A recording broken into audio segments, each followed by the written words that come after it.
Picture a world where simply being different makes you a target. Mutants on the run, powers unleashed, and a fight for survival that could change everything. Hey folks, Maya here. Heads up, there are spoilers ahead, so grab your snacks and let's dive into today's story. In the women's prison shower, there is a mysterious woman who even showers with a collar on. She is elegant and rarely speaks, but her fellow inmates fear her because you see her hair constantly seeping black ink, a dye to hide her identity. It wasn't until the ink stained her white back that it drew everyone's attention. She slowly turned around, her dark green hair exuding an eerie aura, and her deep eye sent chills down people's spines. She is accustomed to the strange looks from others because she is Lorna, the daughter of Magneto.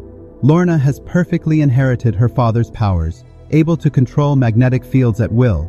Any metal in her hands is a lethal weapon. Anyone who crosses her is doomed. Like this clueless guy who knew Lorna was a mutant, but still asked her to show her powers. Lorna didn't refuse. Her hands lit up with green light, and the car outside levitated instantly. The guy was dumbfounded, his mouth nearly reaching the back of his head. But his joy was premature. Lorna exerted her power, slamming the car to the ground, rendering it scrapped. Lorna smirked, as if to say, "This is what happens when you provoke me." Yet despite her extraordinary powers, she remains at the bottom of society, constantly on the run. In a world coexisting with ordinary humans, being a mutant is a crime in itself. Faced with the police surrounding her, Lorna doesn't intend to surrender with a forceful motion. She destroyed all the police cars instantly, thinking they would retreat. She was surprised when they intensified their attack, firing wildly out of options. Lorna used her powers again, disarming 2 policemen. Though she could control the bullet's path, she didn't want to kill. So she trapped the police in their cars, but knew this wasn't a long-term solution.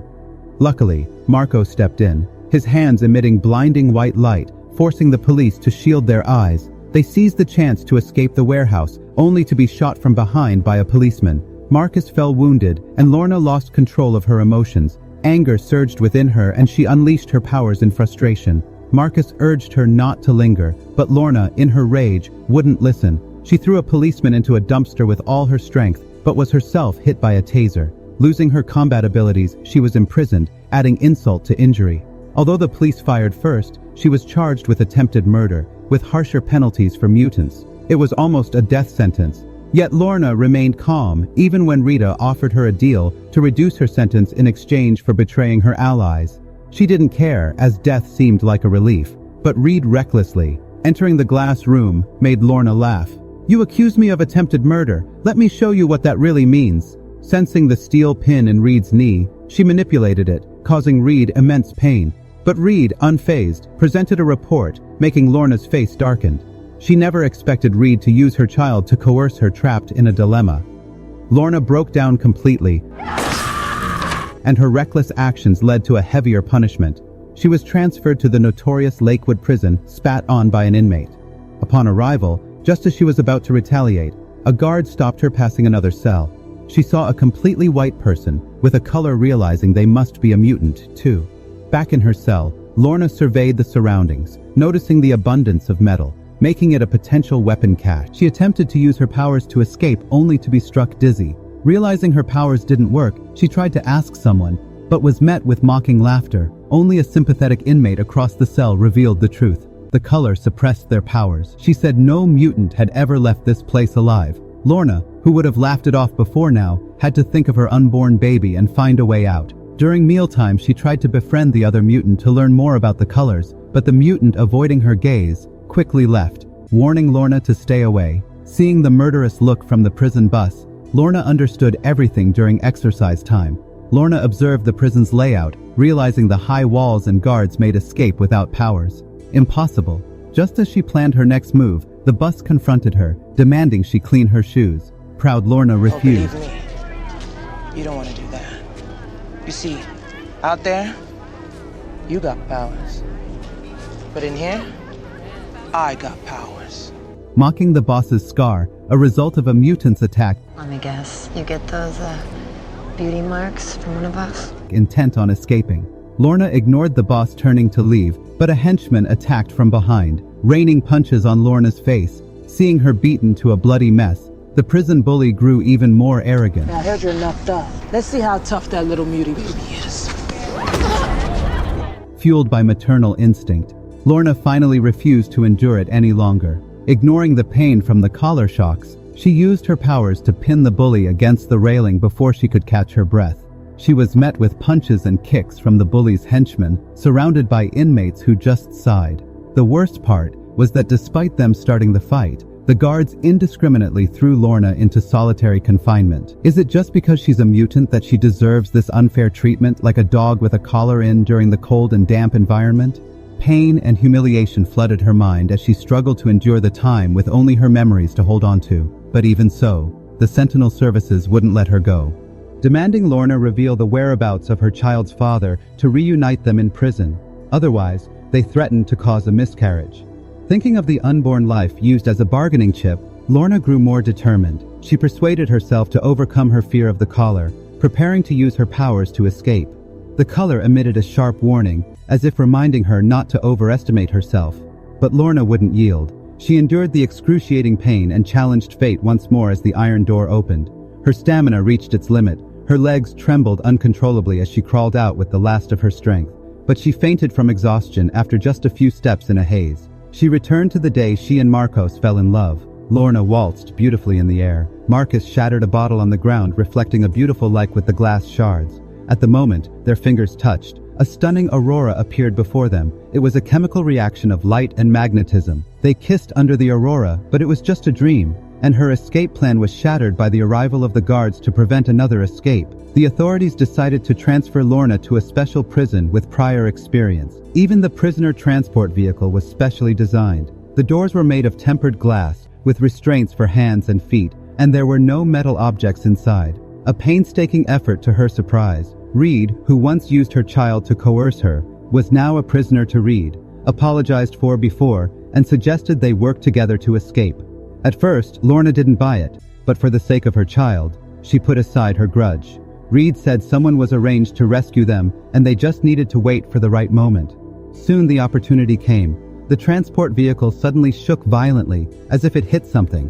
Jace immediately ordered the area to be sealed off, deploying all available forces. The mutants didn't expect so many enemies and sent an invisible man, but before he could approach, his powers failed as he tried to flee. He was shot twice by the Sentinels. Marcos, seeing the dire situation, grew anxious. Not only his powers, but all the mutants' abilities were failing. Looking around, he realized it was their fallen comrade Pulse, who could suppress mutant abilities. In desperation, Marcos used a handgun to draw enemy fire, risking his life to create an opportunity for Lorna. The guards were ordered to move the prisoners. Lorna knew it was time. As soon as they were unshackled, they attacked the guards.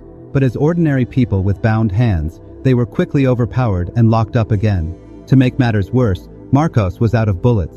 Despite using all his strength, his powers wouldn't work. In his despair, John lunged at a guard, disarming him with a few swift moves. With his extraordinary skills, John quickly subdued the guards. He then disrupted Pulse power, restoring Lorna's abilities, though she lacked usable metal. Reed had an idea. My leg. The metal screw in my leg. Seeing his determined eyes, Lorna didn't hesitate, using her powers to extract the steel pin from his leg. She then used it to unlock her restraints. The guards panicked and called for reinforcements, but it was too late with a wave of Lorna's hand. The back door of the vehicle fell open. Lorna emerged, and the agents opened fire. But bullets are metal. Lorna deflected them with a gesture. She then disarmed everyone with a powerful pull. Jace had no choice but to order a retreat. Lorna embraced Marcos, but there was no time for reunion. John sensed drones approaching to buy time. Marcos decided to risk himself again, but Lorna refused to leave him. Marcos reluctantly agreed to meet at headquarters, but trouble came faster than expected. Lorna tried to use her powers to take down the drone, only to find it out of her control. Marcos' powers could hit it, but struggled to lock onto its exact position. Lorna had a sudden idea and removed the rearview mirror, making it fly out of the car window, allowing them to see the drone. Marcos used his abilities to reflect light, easily taking down the drone, but before they could celebrate, they realized the road ahead was blocked. Marcos was about to change course, but Lorna controlled the steering wheel, driving straight toward the Sentinels, stopping right in front of them. John thought they were surrendering, but was it really that simple? Lorna stepped out of the car, a sly smile on her face. She completely ignored the bullets flying her way, flicking her hand to throw a Sentinel with another wave. Jesus' gun was in her possession. Babe, we have to go. No, we're going, but this one's coming with us. Lorna then took Jace to an abandoned warehouse using steel rods from the pillars to bind his neck tightly. If she didn't still need him, today would be his last day. Driven by vengeance, Lorna recalled how Jay-Z used her unborn child to coerce her. Though the agent wasn't pregnant, Lorna had plenty of tricks up her sleeve. She called her ally Dreamer to perform a memory search on him, a process not many could endure to find useful clues. Dreamer had to rearrange all of James's memories. Everyone has painful memories, and Jason's expression showed how much he was suffering. Lorna thought things were going well until Jason's team arrived faster than expected. Hundreds of officers surrounded them, leaving no escape to buy Dreamer time. Lorna used her powers again with a gesture. Dozens of steel rods floated in the air, and she directed them like a conductor. The rods flew out the windows, crashing down onto the police cars. The sentinels, never having seen such a display, ducked for cover. Lorna was clearly showing them a lesson. The sentinel leader, though cautious of a full assault, devised a countermeasure, ordering his team to wear gas masks and fire tear gas inside. Thick smoke filled the room, forcing them to retreat. Their efforts weren't in vain. Dreamer managed to extract an image of a building from James's memories. It seemed many comrades were held there to investigate. Lorna disguised herself as a lost girl to lure the guards. The two guards thought they were lucky, but didn't realize they were trapped. Lorna used her powers to lift a guard's gun belt, suspending him in mid-air. The other guard fired, but the bullets obeyed Lorna's command. She pulled the guard over for questioning, but he wasn't cooperative. Well, let's see if it can help you remember. Though they got the information they needed, Lorna wasn't pleased with their small number. Rescuing their comrades seemed impossible. However, she decided to select a few potential Newtown children for training. Her selection method was questionable, and she ended up choosing only 3. The first was Wes, who could create illusions to confuse and distract, making him a good support. The other 2 were siblings, Lauren and Andy. Lauren could condense air molecules into walls with growing hardness. Andy, on the other hand, could disrupt molecular cohesion, but his powers were newly awakened and unstable. Among the 3, Andy was the strongest, and Lorna paid special attention to him. On your right! Soon. The kids faced their first mission. Andy with Marcos was to steal information. Lauren and Wes, led by Lorna, were to handle support and retreat before they could launch the attack. They were stopped by traffic police. Being discovered now would mean failure. Experienced Marcos had an idea. He used his powers to absorb light from under the car. The cabin plunged into darkness, even interfering with the police's flashlight as the officer was about to inspect. He received an urgent call, letting them pass and skates to the mission site. Andy then showcased his powers, making the wall crack and break, creating a big hole. They split up with Reed, leading them to the archive room.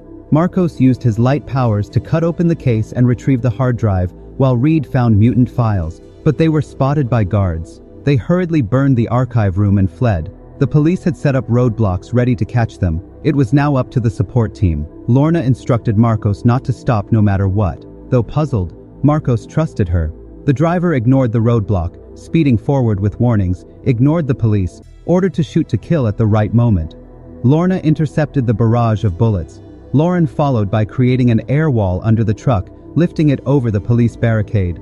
At this moment, Lorna was reaching her limit, but still intercepted the bullets flying at the truck, ensuring a safe landing. Although they narrowly escaped, it wasn't time to relax yet. Wes immediately used his powers to create an illusion, splitting the truck in 2. Seeing this, the police quickly split into 2 groups to pursue. The rail truck kept driving forward. His cleverness even made Lorna look at him in a new light. However, their luck soon turned while trying to rescue their comrades. They discovered a traitor in their midst. Realizing she was exposed, she launched an attack, kicking John several meters away. This person was incredibly fast, taking down half the rescue team in the blink of an eye. Even John, who was agile, couldn't withstand her. Marco's lasers were fast, but his lifting speed was a fatal flaw. He used laser beams to trap her with Clarissa's teleportation. John was sent above her, delivering a knockout punch. Their coordinated effort finally subdued her, sounding a warning to everyone. A single traitor was already hard to deal with. If they didn't uncover the reason, they were doomed. But the problem was her speed.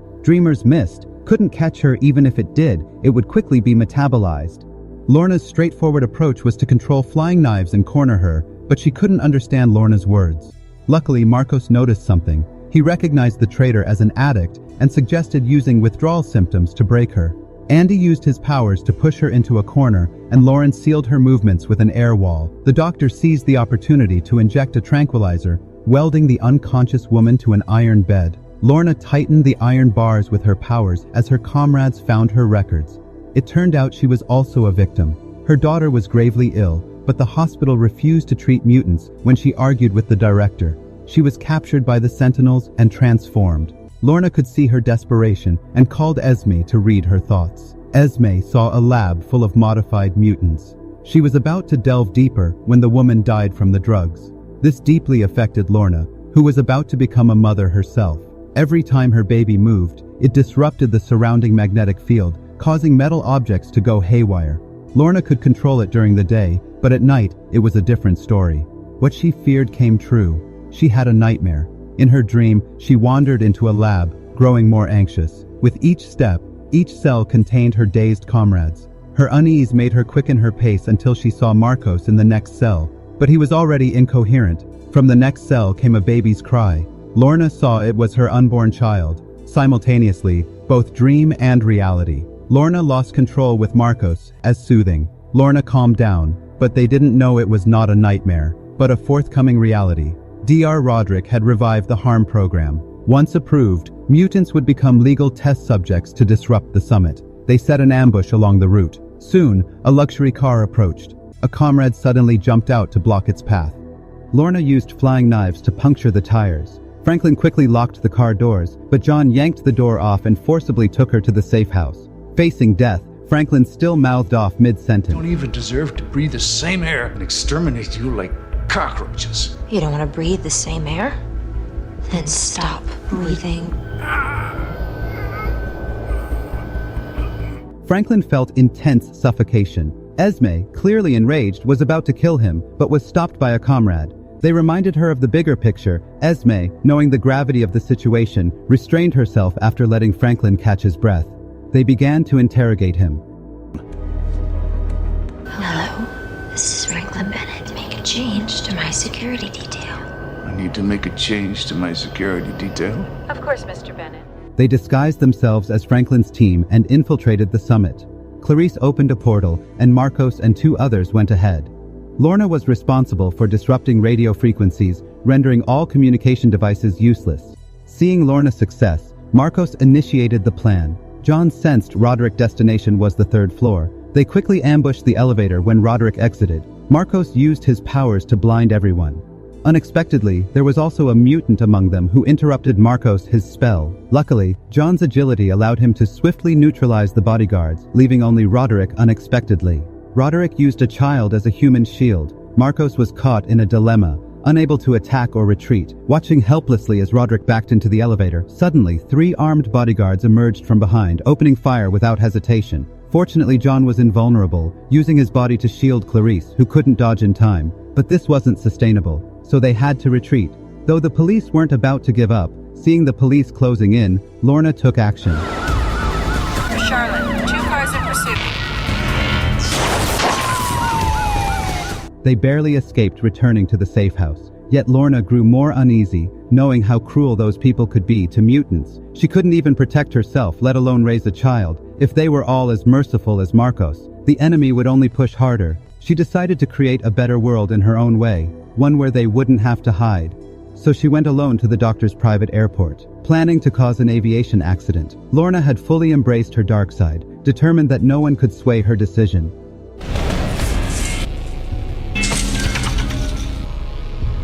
You don't want to do this. I don't care about the X-Men. I don't care about the Brotherhood. I care about my family. That's what I care about too. But I'm tired of hiding. It's time to make a new world. Lorna!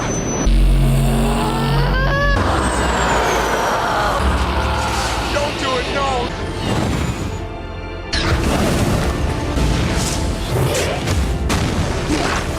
When Marcos looked up again, Lorna was gone.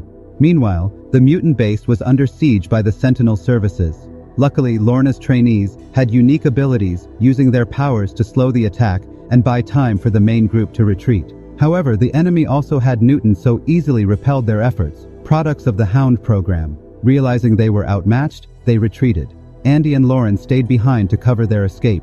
their hands tightly linked, emitting a daunting golden light. But the hounds were unfazed, having no concept of death. With the golden light erupting, the entire mutant base began to crack and disintegrate, turning to ruins. Only the siblings survived. Marcos, after all his efforts, was faced with an all-out war as they considered their next steps. The darkened Lorna appeared. She urged everyone to join her in creating a new world. Marcos was the first to refuse, disagreeing with her approach. Lorna didn't force him, knowing everyone had their own path. Her surprise, and he chose to stand with her, followed by 3 others. Sometimes parting ways was the best outcome. Months later, Lorna reached her due date. Even a slight pain could pull a 6-ton car towards her. Her comrades were terrified by the scene, but Lorna was used to it. A simple fetal movement caused such a stir. What would happen during labor to be safe? Her comrades rented a military base with 56-meter-thick concrete walls. They also built a special delivery room with tempered glass, flown in to isolate all metal objects. But things didn't go as planned that night. Lorna felt labor pains seeing Clarissa's lights around. It was clear the baby couldn't wait, but the metal objects outside the delivery room hadn't been cleared. As Lorna arrived, the delivery room became dangerous, with all metal objects gravitating towards her. They quickly moved Lorna inside.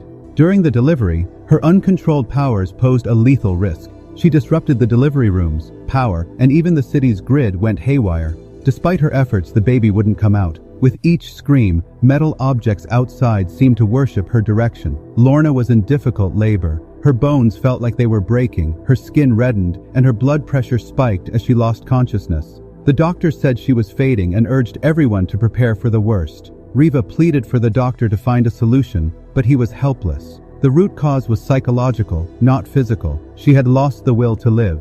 Riva had an idea. She instructed the Frost Sisters to use their powers to invade Lorna's mind, creating a vision of mutants and humans living in harmony.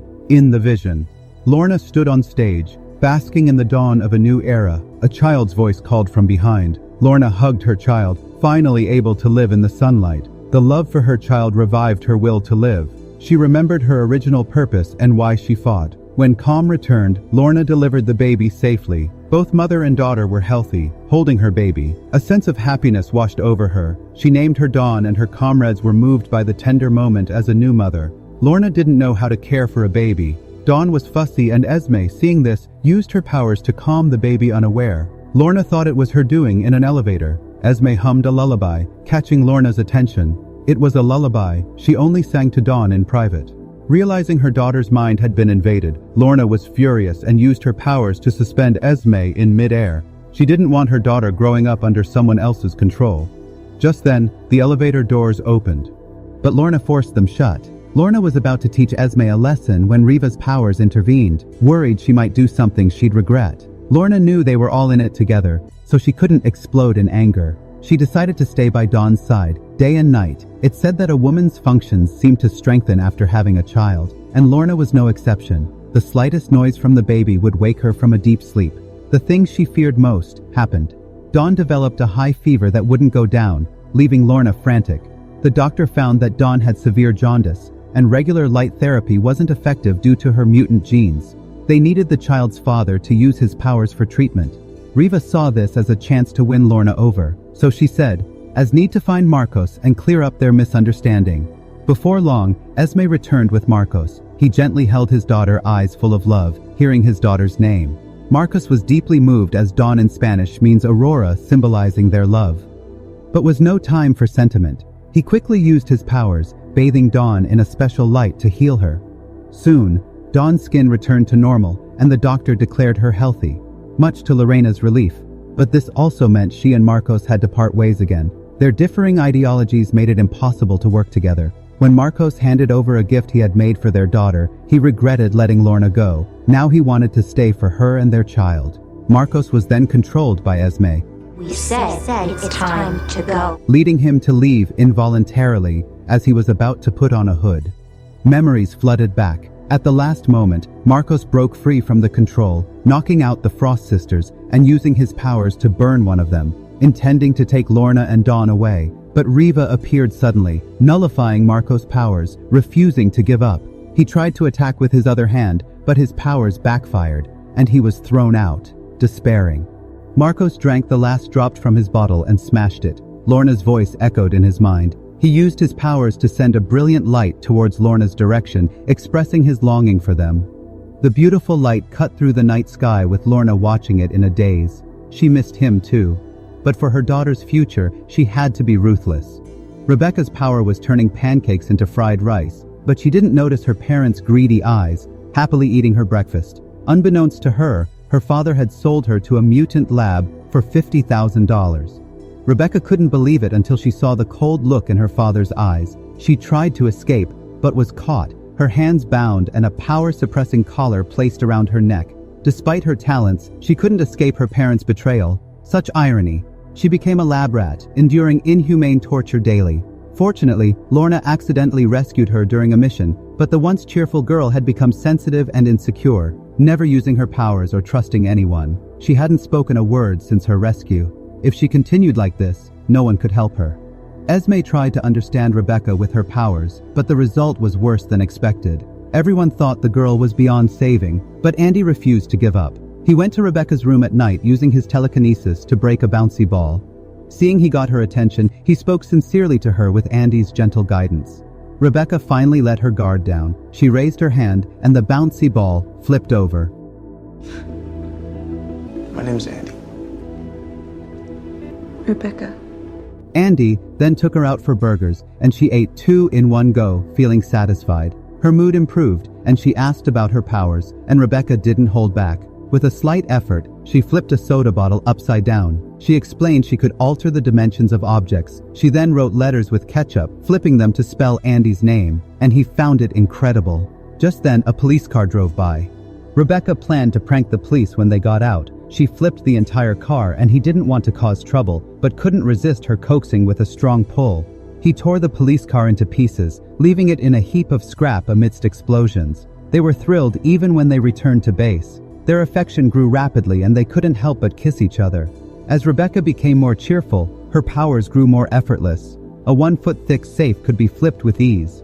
Her teamwork with her allies also became more seamless with a wave of Andy's hand. 4 simulated sentinels charging from the front were knocked down. Bullets fired from behind were all deflected by Lorna. Rebecca finished off the task by reversing the sentinels' directions and then twisting space easily up the battle. Soon they faced their first mission, but their brazen demeanor made it clear they weren't just robbing a bank. A guard was the first to resist, but as they quickly subdued him before he could raise his gun, they had a right to be cocky. But the real show was yet to come. Lorna raised her hand, short-circuiting all electronic devices. Seeing this, the security guards drew their guns and fired wildly. But bullets were a joke to Lorna and Riva's. Ultrasonic screens spread throughout the building, bringing everyone to their knees, clutching their ears. Lorna seized the opportunity to disarm everyone, securing the bank's ground floor with ease. They then split up with Riva, locking everyone in the conference room. Esme used her powers to force the bank manager to reveal years of evidence against mutants. Meanwhile, the other 3 headed to the basement where Lorna forced open the elevator doors to access the vault. It was Rebecca's turn to perform, and she needed to flip the vault. The vault was thicker than her powers limit, and several attempts failed. Andy suggested she recalled her lab experiences, flooding her with pain, anger, loneliness, and despair. Rebecca finally snapped, channeling all her resentment into a powerful wave, knocking everyone back with a strong shockwave as space twisted around her. Relief washed over her. But it marked the start of tragedy as they prepared to leave. The manager's incessant chatter angered Rebecca, feeling the punishment wasn't enough. She ignored her comrades' pleas and used her powers, filling the conference room with countless spatial shards. In the next moment, the world went silent. Rebecca felt no remorse, only a sinister smile. Riva's interest was personal. Her fiancé was among the casualties, planting seeds of revenge in her heart. On the run, Lorna scolded Rebecca, who retorted that they only saw her as a tool. She used her powers to flip the car door and stormed off the street, soon bore Rebecca's grisly handiwork. But her retribution was swift. She was captured and placed in a rotating cube, disorienting her and preventing her from using her powers. Riva orchestrated this, sparing her only because she was still useful and he couldn't bear her suffering, and pleaded with Riva, who told him to mind his own business. Andy used his telekinesis to rip open the cube, planning to escape with Rebecca. But Rebecca's intent to kill everyone made Andy regret his actions, just as he tried to reason with her. The elevator doors opened. Rebecca spread her arms, ready to kill everyone. Like at the bank in a critical moment, Andy's telekinesis interrupted her, but he used too much force, sending Rebecca crashing into a pillar, killing her instantly. The pain of losing his love was unbearable for Andy. He couldn't understand Rebecca's stubbornness. Lorna explained she too had been tortured in a lab, even if mentally intact upon entering. They left scarred. The real culprits were those who made and used the collars. It was time for a reckoning to destroy all human malice. Lorna led Andy to the collar headquarters. The servers represented their comrades' suffering, remembering her own subjugation by the collars. Lorna's anger exploded. She rose into the air and unleashed her full power, deactivating all the collars. Mutants, long oppressed, finally broke free, smiling for the first time in ages. Andy, not to be outdone, destroyed all the servers with a roar. Mutants worldwide removed their collars, reborn after long oppression. But not only the innocent benefited, but also the true criminals. These highly skilled mutants could make objects boil, teleport, and explode. Their combination had killed thousands. Lorna couldn't understand why Arriva would recruit such monstrous individuals. Facing Lorna's questioning, Rima didn't answer directly, but showed her a new segment. The anchor vehemently declared that mutants were beasts unworthy of living. Riva then told Lorna that to rebuild the world, they must first destroy it. Hence her plan to blow up the human government. But Riva's ideology completely contradicted the team's original purpose. If such a group ran wild, neither humans nor mutants would ever find peace. To thwart Riva's plan, Lorna purposely injured her arm when no one was looking. She used the excuse of treating her one to sneak into the control room using her powers. She hacked the computer, finding Max's travel records, seeing he frequently bought drinks at a bar. She secretly contacted Marcos. She sent him to kidnap Max, believing that disrupting one member of the trio could delay Riva's plan. However, the plan went awry, and Max's resistance turned the kidnapping into an assassination. When Riva heard about Max's death, she flew into a rage. She ordered a lockdown of the entire base. Determined to find them all before their mission, they quickly traced it to the computer. But to everyone's shock, Esme accused Sage, not Lorna. Sage, with her superintelligence, could easily hack passwords, and Esme couldn't read her mind. Thus, unable to prove her innocence, Sage became Lorna's scapegoat and was brutally killed by Riva. Sage's death was like a stone sinking into the ocean, unnoticed by anyone except for Lorna, who felt a sharp headache, seeing Andy's expression. Lorna deeply regretted bringing him to this heartless place. She then revealed Riva's entire plan to Andy. Fortunately, Andy's conscience was still intact, and he vowed to join Lorna in stopping Riva's scheme. But fate was cruel. Soon after, Esme approached Andy. When the siblings tried to resist, Esme controlled their minds and took them to the Sentinel services. The First Sisters then forced the siblings to blow up an entire building. When they came to their senses, the place was already in ruins. Lorna arrived too late. And to make matters worse, Esme wanted them to kill each other in a critical moment. Lorna turned one of the sisters against the others while they were distracted. Marcos knocked out the other two, successfully rescuing the siblings. But there was no time to celebrate. They needed to eliminate Riva immediately. It was easier said than done. As Riva's powers went beyond ultrasonic waves, she could disable abilities and even prevent thinking when everyone was at a loss, and his father stepped forward, claiming he could handle it. He kissed his wife goodbye and resolutely faced Riva. Riva was shocked they sent such a weakling, and she opened her mouth to send him to hell. Reed felt a splitting headache but didn't retreat. Moving closer to Riva, his uncontrollable power grew stronger with anger, making him Riva's natural enemy. But the price was his life. With a massive explosion, the entire base was destroyed. Soon after, mutants enjoyed a long-awaited peace, and Lorna finally reunited with her loved ones, savoring happiness like never before. So that's it. If you enjoyed this movie, share your thoughts in the comments section below, and don't forget to check out the recommended movie on your screen right now. Watch it and join Mahi's movie recaps.